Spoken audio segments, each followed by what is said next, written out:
সামনেই হোলি পূর্ণিমা, আর এই হোলিতে ভাং বা ঠান্ডায় তো নিশ্চয়ই খাওয়া হবে। নমস্কার বন্ধুরা, আজকে আমি হোলি স্পেশাল ভাং বা ঠান্ডাই রেসিপি নিয়ে এসেছি। এটা আমি দুভাবে বানাবো, একটা সিদ্ধি পাতা দিয়ে, আর যারা সিদ্ধি খায় না তাদের জন্য ঠান্ডায় প্রিমিক্স দিয়ে। সাথে কতটা দুধে কতটা সিদ্ধি পাতা দিতে হবে আর কিভাবে পাতা ভিজাতে হবে যাতে খুব কড়া না হয়ে যায় সিদ্ধিটা, সেটাও বলবো। আমি এখানে 10 গ্রাম সিদ্ধি পাতা নিয়েছি। এই পাতাটাকে প্রথমে ভিজিয়ে রাখতে হবে। পাতা ভেজানোর আগে ভালো করে দেখে নিতে হবে এর মধ্যে কোনো নোংরা আবর্জনা আছে কিনা। বেছে নিয়ে পাতাকে খুব ভালো করে ধুয়ে তারপরে ভিজাতে হবে, কারণ এর মধ্যে অনেক ধুলোবালি থাকে। আমি পাতাটাকে সোজাসুজি জলের মধ্যে না দিয়ে একটা ছাঁকনির ওপর ঢেলে ধুয়ে নিচ্ছি। এভাবে তুলে পাতা নষ্ট হবে না, আর পাতার মধ্যে যত ধুলোবালি আসে সবটাই বেরিয়ে যাবে। 1 লিটার দুধের মধ্যে 10 গ্রাম সিদ্ধি পাতা লাগে। এটা দোকানিকে জিজ্ঞেস করলেই ওরা বলে দেবে, তবে এই পরিমাণে কিন্তু সবসময় দেবেন না, কারণ পাতা ভেজানোর সময়ের উপর কিন্তু সিদ্ধির নেশা অনেকাংশে নির্ভর করে। অনেকে সারা রাত পাতাটাকে ভেজায়। পাতার পরিমাণ সেক্ষেত্রে কিন্তু একদম অর্ধেক করে দিতে হবে, কারণ সারা রাত পাতা ভিজে বাসি হলে তার পুরো নির্যাসটা বেরিয়ে আসবে, তাতে সিদ্ধিটা কিন্তু খুব কড়া হয়ে যাবে। বাটির নিচে অনেকখানি ধুলো ময়লা জমেছিল, সেজন্য আমি জলটা কমিয়ে আপনাদের দেখাচ্ছি। দেখুন কতখানি ধুলো জমেছিল। আমি একটা বাটির মধ্যে ধোয়া পাতাটা দিয়ে দিলাম। এবার এর মধ্যে 1 কাপ মতো জল দিয়ে এটাকে 3-4 ঘন্টা মতো ভিজিয়ে রাখতে হবে। এবারে আমি ঠান্ডায় প্রিমিক্সটা বানিয়ে নেবো। গ্যাসে প্যান বসিয়ে এর মধ্যে আমি 1 মুঠ করে আমন্ড আর পেস্তা দিয়ে দিলাম। তার সাথে দেবো 8-10টা কাজু। এবার কিছুক্ষণ বাদামগুলোকে ড্রাই রোস্ট করে নিতে হবে।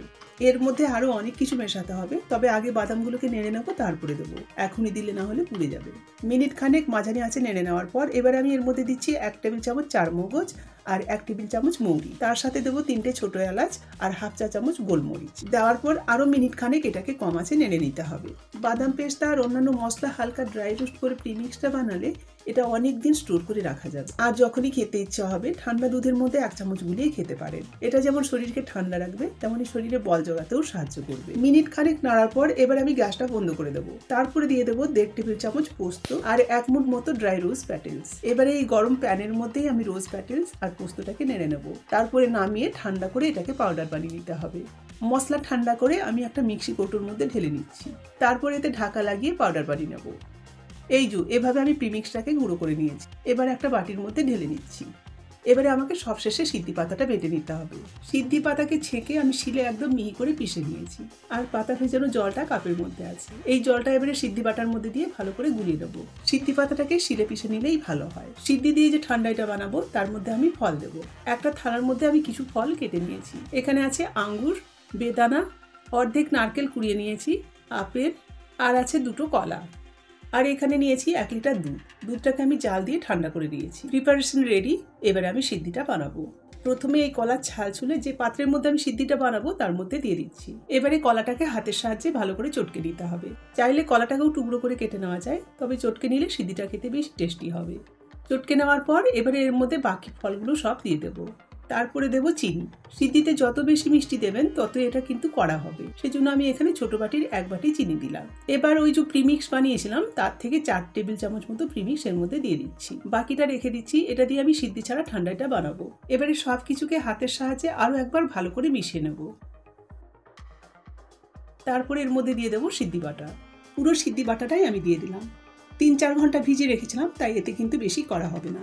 সিদ্ধি বাটা দেওয়ার পর আরেকবার ভালো করে মিশিয়ে নেব। এবারে ওপর থেকে ঢেলে দেবো দুধ। দুধ দেওয়ার পর এবার সিদ্ধিটা বেশ ঠান্ডা ঠান্ডা করার জন্য এর মধ্যে আমি কয়েক টুকরো বরফ দিচ্ছি। দিয়ে একটু ভালো করে মিশিয়ে নেব যাতে চিনিটা গলে যায়। তারপর এটাকে ফাটিয়ে দিতে হবে। আমি বড় পাত্রের মধ্যে সিদ্ধিটাকে বেশ করে ফাটিয়ে দিচ্ছি। ভালো করে বেশ কয়েকবার সিদ্ধিটাকে ফেটিয়ে নিতে হবে। দুধ থেকে মাখনটা যেন রিলিজ করে, এতে কিন্তু সিদ্ধিটা খেতে ভীষণ ভালো হবে। ফেটিয়ে নিয়েছি। এবারে এটা ঠান্ডা ঠান্ডা পরিবেশন করতে হবে। আমার সিদ্ধিওয়ালা ঠান্ডায় তৈরি হয়ে গেল। এবার এটাকে সার্ভ করতে হবে। এবারে সিদ্ধি ছাড়া ঠান্ডাটা বানানোর জন্য প্রথমে আমি একটা পানের পাতা নিয়েছি। এই পানের পাতাটাকে হামাল দিস্তার মধ্যে দিয়ে কুটে নিতে হবে। ডাঁটিটা ছেড়ে পাতাটাকে আমি ছোট ছোট টুকরো করে হামালের মধ্যে দিয়ে দিলাম। এবার এটাকে ভালো করে কুটিয়ে নেবো। বেশ মিহি করে কুটানো হয়ে গেলে এর মধ্যে কয়েকটা গোলাপ ফুলের পাপড়ি দিয়ে এটাকে আরও একবার ভালো করে কুটে দেবো। ভিডিও ভালো লাগলে লাইক, কমেন্ট, শেয়ার আর চ্যানেলটাকে সাবস্ক্রাইব করার অনুরোধ রইল। আপনাদের এক একটা সাপোর্ট আমার কাছে অনেক মূল্যবান। হয়ে গেছে কুটানো। এবার একটা প্লেটের মধ্যে তুলে নিচ্ছি। তারপরে আমি দুধে জাল দেবো। আমি বড় কাপের 1 কাপ দুধ নিয়েছি, এটাকে ফুটিয়ে নেবো। দুধের মধ্যে ফুট ধরেছে। এখন আমি এর মধ্যে চিনি দিচ্ছি। 2 টেবিল চামচ মতো চিনি দিলাম। দুধটা আগেই জাল দেওয়া ছিল, তাই একটুখানি ফুট ধরলে এর মধ্যে আমি মশলা মিশিয়ে দেবো। এবারে যে বাকি প্রিমিক্সটা ছিল এর মধ্যে দিয়ে দেবো। 2 টেবিল চামচের একটুখানি বেশি প্রিমিক্স ছিল, আমি সবটাই দিয়ে দিলাম। মশলাটাকে আগে ভালো করে মিশিয়ে নিই, তারপর এর সাথে আর একটুখানি দুধ মিশিয়ে নেবো। আরও হাফ কাপ মতো দুধ দিলাম, তার সাথে অল্প একটুখানি চিনিও দিয়ে দিলাম। এবার নাড়াচাড়া করে 25-30 সেকেন্ড শুধু ফুটিয়ে নিতে হবে, তার বেশি নয়। ফুটে উঠলে এর মধ্যে পান আর গোলাপ ফুলের পাপড়ির মিশ্রণটা এর মধ্যে দিয়ে দেবো। দিয়ে গ্যাসটাকে বন্ধ করে দিতে হবে, তারপর নাড়াচাড়া করে এটাকে নামিয়ে নিতে হবে। আমি আপনাদের 2 রকমের পানীয় বানিয়ে দেখালাম। এই হোলিতে আপনারা যেটা খুশি বানিয়ে এনজয় করতে পারেন। ঠান্ডা করে একটা বাটির মধ্যে আমি ঢেলে নিয়েছি। এবার এটাকে ঘন্টাখানেক ফ্রিজে ঠান্ডা করব, তারপরে সার্ভ করব। কয়েকটা রোজ পেটালস দিয়ে এটাকে এবার আমি ফ্রিজে রাখছি।